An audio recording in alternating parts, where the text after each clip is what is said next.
Selamat siang pemirsa, Buletin TNI Angkatan Darat kembali hadir ke hadapan Anda, edisi 5 Maret 2018. Bersama saya, Serda Kuat Retno, dan rekan saya, Serda Kuat Dayu. Pemirsa, selama 30 menit ke depan kami informasikan berita di segmen 1, dialog di segmen 2, dan feature serta serba-serbi di segmen 3. Pemirsa, saya awali berita di segmen 1. Kepala Staf Angkatan Darat, Kasat Jenderal TNI Mulyono, membuka musyawarah pusat ke-12 Persit Kartika Chandra Kirana tahun 2018 di Jakarta, Rabu lalu. Berikut berita selengkapnya.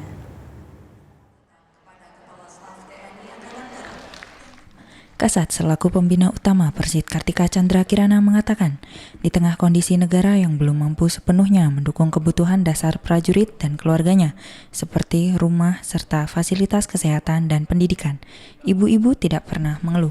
Bahkan sebaliknya, banyak di antara ibu-ibu yang justru turut berjuang memperkuat ekonomi keluarga, tanpa mengurangi perannya sebagai ibu dari anak-anak, istri, dan pendamping suami. Kasat menyampaikan, ibu-ibu menyadari sebagai prajurit para suami telah bersumpah setia kepada bangsa dan negara yang mewujudkan dengan totalitas dalam melaksanakan setiap tugas yang diberikan. Jenderal TNI Mulyono menambahkan, kesadaran tersebut tentunya tidak lepas dari kerja keras Persit Kartika Chandra Kirana dalam melaksanakan pembinaan istri prajurit. Dengan prinsip saling asih dan asuh, Persit Kartika Chandra Kirana telah mampu menciptakan persaudaraan dan kekeluargaan, serta menumbuhkan perasaan senasib, sepenanggungan, dan seperjuangan di antara prajurit dan keluarganya, sehingga memotivasi para prajurit dalam melaksanakan tugas-tugasnya. Kasat menegaskan, sebagai wujud apresiasi atas pengabdian seluruh prajurit dan pengorbanan para istri, TNI Angkatan Darat berjanji akan terus memperjuangkan peningkatan kesejahteraan prajurit dan keluarganya. Adapun musyawarah pusat Persit Kartika Chandra Kirana tahun ini mengusung tema dilandasi semangat kebersamaan. Persit Kartika Chandra Kirana bertekad meningkatkan kepedulian sosial, pendidikan, dan kesehatan guna mewujudkan kesejahteraan prajurit dan keluarganya.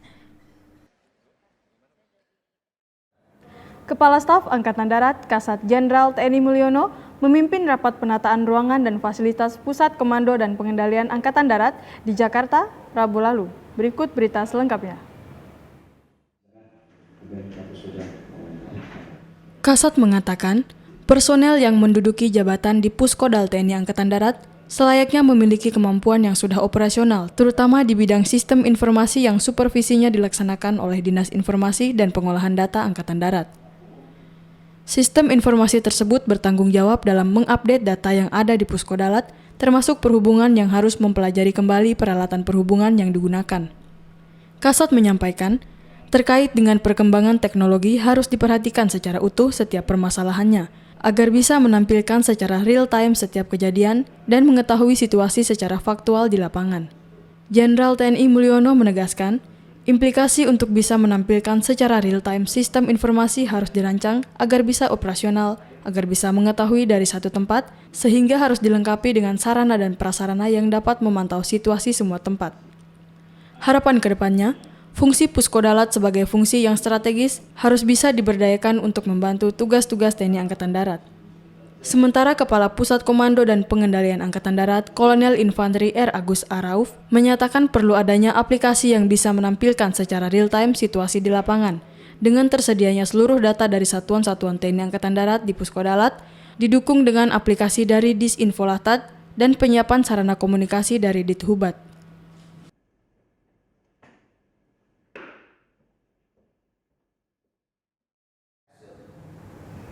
Asisten Perencanaan dan Anggaran Kepala Staf Angkatan Darat Arsena Kasat, Mayor Jenderal TNI Dominikus Agus Rianto, memimpin rapat kerja teknis bidang perencanaan dan anggaran TNI Angkatan Darat di Jakarta, Kamis lalu. Berikut berita selengkapnya.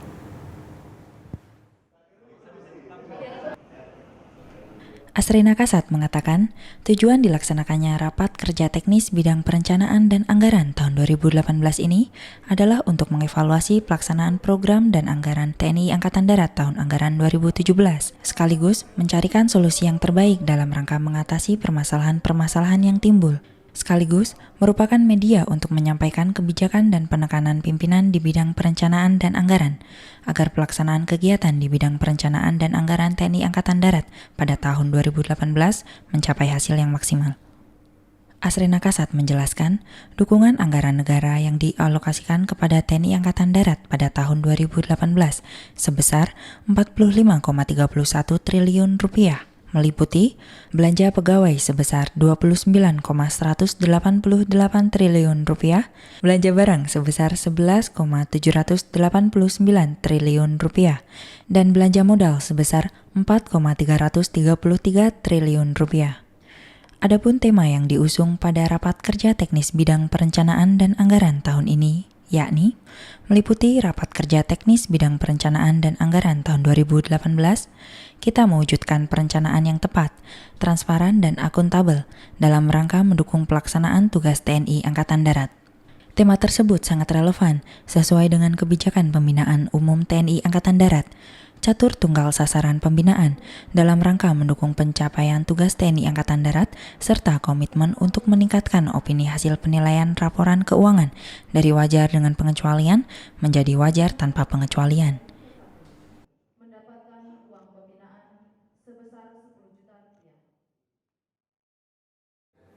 Kepala Dinas Penerangan Angkatan Darat Kadispenat Brigadir Jenderal TNI Alfred Denny Tueyeh membuka rapat kerja teknis penerangan Angkatan Darat tahun 2018 di Jakarta, Jumat lalu. Berikut berita selengkapnya.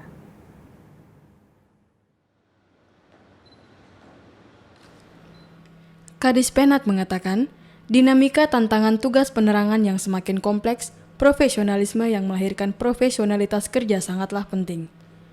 Peran sebagai penjuru terdepan dalam mempublikasikan kegiatan dan kinerja TNI Angkatan Darat guna membentuk opini, counter opini, dan memproteksi organisasi menuntut insan penerangan untuk bekerja profesional dan saling bersinergi dengan bidang-bidang lainnya secara internal, maupun dengan komunitas pers pada semua tingkatan secara eksternal, sehingga akan berpengaruh signifikan terhadap keberhasilan pelaksanaan tugas-tugas TNI Angkatan Darat. Kadispenat menyampaikan, untuk mewujudkan profesionalisme tugas penerangan, diperlukan berbagai faktor pendukung baik dalam hal sumber daya personel, piranti lunak sebagai payung hukum, maupun piranti keras berupa sarana prasarana. Namun karena keterbatasan dan pertimbangan-pertimbangan tertentu, belum semua faktor pendukung tersebut tersedia ataupun apabila sudah tersedia tetapi belum memenuhi standar sebagaimana yang diharapkan. Brigjen TNI Alfred Denny Tueyeh mengungkapkan, situasi dan kondisi tersebut hendaknya tidak menjadikan penghalang untuk terus berkarya. Berbagai langkah inovatif dan progresif perlu terus dikembangkan untuk membangun sistem informasi dan komunikasi yang didukung oleh kultur kerja yang produktif. Kadispenat menuturkan untuk menjawab tantangan tersebut, diharapkan dapat merumuskan kebijakan dan langkah-langkah konkret satuan penerangan dapat bekerja lebih optimal dalam mendukung pelaksanaan tugas pokok TNI Angkatan Darat. Saksikan dialog di segmen 2. Tetaplah bersama Buletin TNI Angkatan Darat. Pemirsa, Gudang Pusat Senjata Direktorat Peralatan Angkatan Darat atau disingkat Gupusjat Ditpalat merupakan salah satu badan pelaksana Ditpalat yang bertugas menyimpan dan melakukan perawatan terbatas terhadap material persenjataan TNI Angkatan Darat dalam rangka mendukung tugas Ditpalat. Saat ini kami bersama Kepala Gudang Pusat Senjata Direktorat Peralatan Angkatan Darat, Letnan Kolonel CPL Wahyu Widodo, untuk bincang-bincang seputar penyimpanan senjata. Baik, selamat siang Bapak. Selamat siang. Terima kasih telah meluangkan waktunya untuk hadir di studio kami. Ada beberapa pertanyaan yang ingin kami tanyakan menyangkut penyimpanan senjata di Gupusjat Ditpalat. Ya. Baik, mohon izin Bapak langsung saja pada pertanyaan pertama. Setiap kesatuan pasti memiliki tugas pokok masing-masing. Mohon dijelaskan tugas pokok dari Gupusjat Ditpalat itu sendiri. Terima kasih. Tugas pokok Gupusjat dan Optik 1 Ditpalat. Yang pertama, kami menerima senjata hasil pengadaan dari Angkatan Darat. Yang kedua, Mabes TNI. Dan yang ketiga, juga dari Kemhan. Siap. Tugas pokok yang kedua, memelihara dalam penyimpanan. Kami katakan tadi Mbak, bahwa di Gupusjat senjata itu harus waktu-waktu siap digunakan. Siap. Yang ketiga, kita juga mendistribusikan senjata di seluruh Indonesia. Dasar pendistribusian kami adalah perintah penerimaan atau perintah pengeluaran dari Direktur Peralatan Angkatan Darat. Yang selanjutnya, yang keempat, tugas pokok kami adalah melaksanakan penghapusan senjata, khususnya senjata organik seluruh Indonesia. Jadi seluruh senjata yang ada di kodam-kodam atau di Paldam dikembalikan ke kepada kami. Selanjutnya melalui proses atau aturan yang berlaku dilaksanakan penghapusan di tempat kami. Siap. Terima kasih, itu tugas pokok kami.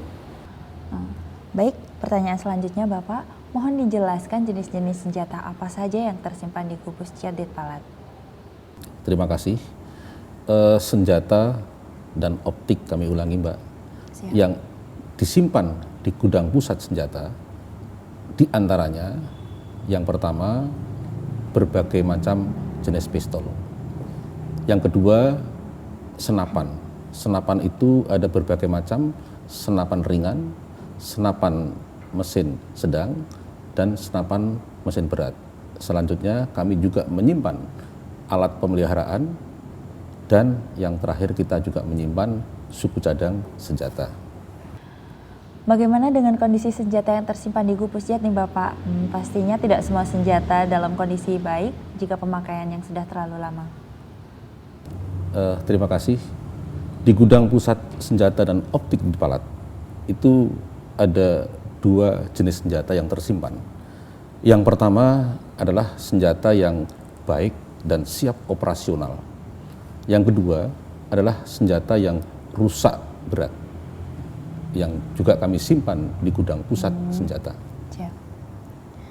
Baik Bapak, saya ingin tahu, adakah senjata yang berasal dari pabrik atau pembuatan dari negara lain? Dan apakah masih digunakan oleh organik satuan tersebut? Terima kasih. Ada senjata yang berasal dari pabrikan atau dalam negeri. Siap. Itu rata-rata kami seluruhnya dari Pindad. Siap. Yang dari luar negeri juga ada. Di antaranya dari Belgia, dari Amerika, dan dari Korea. Terima kasih. Jika dibandingkan nih Bapak, berapa perbandingan persentase senjata yang berasal dari industri luar negeri dan industri dalam negeri? Adakah perbedaan dalam hal kualitas dan keunggulan antara senjata industri dalam ataupun luar negeri? Siap. Untuk produk dalam maupun luar negeri akan kami pisahkan. Senjata yang produk dalam negeri kami pisahkan untuk jenis senapan. Kalau jenis senapan yang kami tadi katakan di atas, itu kita rata-rata dari Pindad itu sekitar 80%. Kalau produk luar negeri, kami harus mengakui untuk senjata berat itu seluruhnya masih dari luar negeri. Lalu bagaimana Bapak perlakuan terhadap senjata yang sudah tidak terpakai namun kondisinya masih baik? Terima kasih. Ada beberapa senjata yang tidak terpakai dan tetap kami simpan, itu cukup banyak, dan apabila sewaktu-waktu digunakan dalam keadaan darurat, kita siap untuk mendukung. Dan senjata dalam kondisi seperti apa nih Bapak, senjata yang perlu dilakukan penghapusan, dan bagaimana metode penghapusan itu sendiri? Khusus senjata yang akan dilaksanakan penghapusan, itu adalah ada beberapa kriteria. Yang pertama adalah senjata yang sudah rusak berat. Yang kedua adalah senjata yang non standar. Mungkin kami kasih contoh, salah satunya adalah senjata PM1 Pindad karena cukup membahayakan. Maka kami sudah kedua kali lah mengadakan penghapusan yang standar. Yang terakhir adalah senjata hasil rampasan, yang kami juga menerima kiriman hasil rampasan dari berbagai kodam. Contohnya kemarin kami juga baru menerima senjata hasil rampasan dari Kodam Aceh. Baik, pertanyaan terakhir dari saya Bapak, upaya apa yang dilakukan Gupusjat Ditpalat untuk bisa meningkatkan kualitas pelayanan penyimpanan senjata? Terima kasih. Pada prinsipnya mungkin dengan gudang-gudang lain, senjata itu harus dirawat. Sebagai contoh, kalau Mbak datang ke kantor kami, senjata itu kita klasifikasikan. Ada kelompok pistol, ada kelompok senapan. Dalam penyimpanan pun kita harus dimasukkan peti atau di dalam kotak, terus kita kasih pengganjal, Baik. terus kita simpan antar kotak juga kita kasih jarak untuk melaksanakan pembersihan. Siap. Terima kasih, itulah anggota Jadi kami. terpisah tersendiri-sendiri Bapak Tersendiri-sendiri ya, antara gudang pistol, gudang senapan, gudang al optik, gudang suku cadang, gudang alahar juga terpisah. Siap. Dan setiap hari anggota kami melaksanakan pembersihan gudang di dalam maupun di luar gudang. Siap. Siap, baik Bapak. Terima kasih atas bincang-bincangnya pada siang hari ini Bapak. Semoga Gupusjat Ditpala dapat melaksanakan tugas dengan baik dan sukses selalu. Amin. Terima kasih. Siap. Pemirsa, senjata sebagai perangkat utama pegangan prajurit dalam tugas tempur maupun latihan harus senantiasa dijaga kesiapannya untuk sewaktu-waktu digunakan pada saatnya. Demikian dialog kali ini, semoga bermanfaat. Saksikan feature dan serba-serbi di segmen 3, tetaplah bersama Buletin TNI Angkatan Darat. Baik, terima kasih Bapak, Terima kasih, semoga tetap Bu. sukses selalu. Amin. Siap. Siap.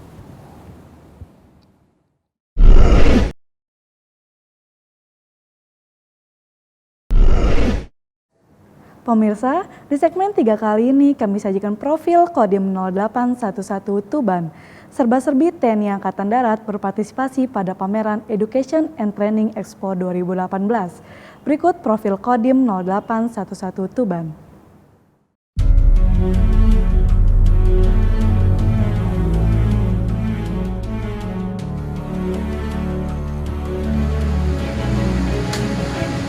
Kantor, pos, aman.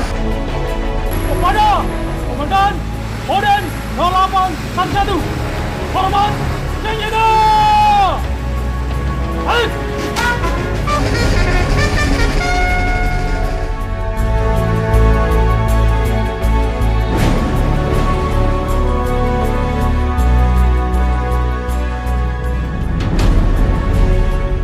Dalam melaksanakan tugasnya, Kodim 0811 Tuban bertanggung jawab langsung di bawah Komandan Korem 082 Citra Panca Yudajaya. Kodim 0811 Tuban juga menyelenggarakan pembinaan kemampuan kekuatan dan pembinaan teritorial untuk pertahanan di wilayah Kabupaten Tuban dalam mendukung tugas pokok Korem 082 Citra Panca Yudajaya. Wilayah Kodim 0811 Tuban secara keseluruhan meliputi 1 Kabupaten Tuban. Secara geografis, luas wilayah Kabupaten Tuban 184.000 hektar dan luas laut seluas 22.000 km persegi. Letak astronomi Kabupaten Tuban pada koordinat 111 derajat sampai dengan 112 derajat bujur timur dan 6 derajat sampai dengan 7 derajat lintang selatan dengan panjang wilayah pantai 65 km. Kabupaten Tuban termasuk dalam jalur Pantura, jalan nasional yang menghubungkan Jakarta, Semarang, dan Surabaya. Kabupaten Tuban memiliki 311 desa, 17 kelurahan yang tersebar di 20 kecamatan. Jumlah penduduk Kota Tuban tercatat 1.515.155 jiwa dengan pertumbuhan penduduk 8 sampai dengan 10% per tahun. Kodim 0811 Tuban dengan luas wilayah 1.839,94 km persegi. Batas wilayah Kodim 0811 Tuban adalah sebagai berikut. Sebelah utara berbatasan dengan Laut Jawa, sebelah selatan berbatasan dengan Kodim 0813 Bojonegoro, sebelah barat berbatasan dengan Kodam 4 Diponegoro, dan sebelah timur berbatasan dengan Kodim 0812 Lamongan. Kodim 0811 Tuban melaksanakan tugas-tugas antara lain melaksanakan operasi militer untuk perang dan operasi militer selain perang, menyelenggarakan kesiapan operasional pada seluruh anggota Kodim 0811 Tuban, melaksanakan dan menyelenggarakan dukungan administrasi, alutsista TNI, acara kunjungan kerja kenegaraan, dan keamanan fisik pejabat penting negara, membantu Kepolisian Republik Indonesia dalam rangka tugas pengamanan atas permintaan sebagaimana yang telah diatur oleh undang-undang, membantu pemerintah daerah dalam melaksanakan operasi untuk menjamin dan meningkatkan keamanan, menegakkan hukum, disiplin, serta penindakan segala bentuk pelanggaran.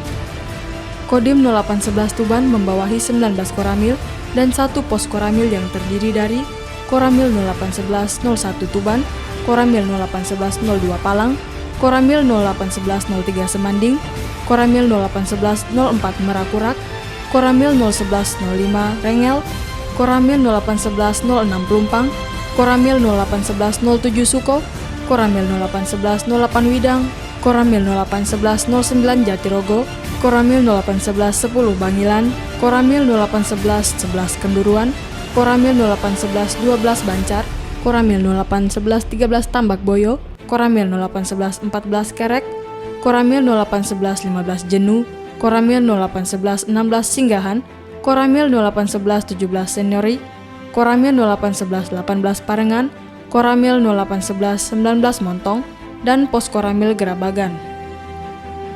Tugas pokok Kodim 018 Tuban menegakkan kedaulatan negara, mempertahankan keutuhan NKRI di wilayah Kodim 0811 Tuban dari ancaman dan gangguan keutuhan bangsa dan negara yang berdasarkan Pancasila dan Undang-Undang Dasar 1945.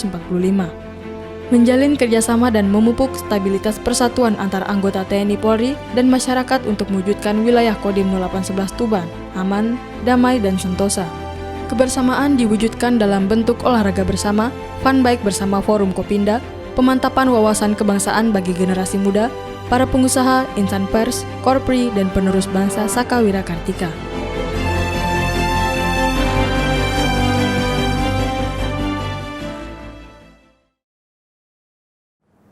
TNI Angkatan Darat berpartisipasi pada pameran Pendidikan Internasional Education and Training Expo 2018 di Jakarta Convention Center, Jakarta, Kamis lalu. Berikut liputannya.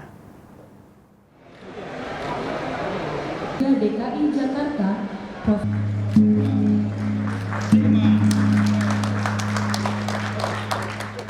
Pameran Pendidikan Internasional Education and Training Expo 2018 dilaksanakan selama 4 hari ini dibuka Wakil Ketua Dewan Pertimbangan Forum Rektor Indonesia Profesor Dr. Asep Saifuddin.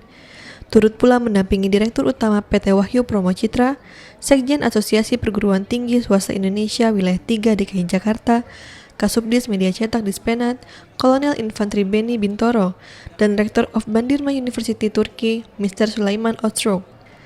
Dalam pameran Pendidikan Internasional Education and Training Expo 2018 ini, stand TNI Angkatan Darat selain menyuguhkan berbagai informasi terkait penerimaan prajurit melalui jalur akademi militer, perwira pendidikan karir, bintara, dan tamtama, juga memamerkan berbagai jenis alutsista persenjataan, serta permainan yang digelar tim Dinas Psikologi Angkatan Darat. Di stand ini juga, para pengunjung dapat langsung mendaftar online menjadi TNI Angkatan Darat yang dipandu oleh tim dari Ajendam Jaya, dan juga bisa mencoba cara melakukan pull-up yang baik dipandu oleh tim Jasmani TNI Angkatan Darat. Pameran Pendidikan Internasional Education and Training Expo 2018 merupakan pameran terbesar dalam sektor pendidikan di awal tahun. Dalam pameran tahun ini, diikuti kurang lebih 120 institusi pendidikan, baik dalam dan luar negeri, termasuk TNI Angkatan Darat.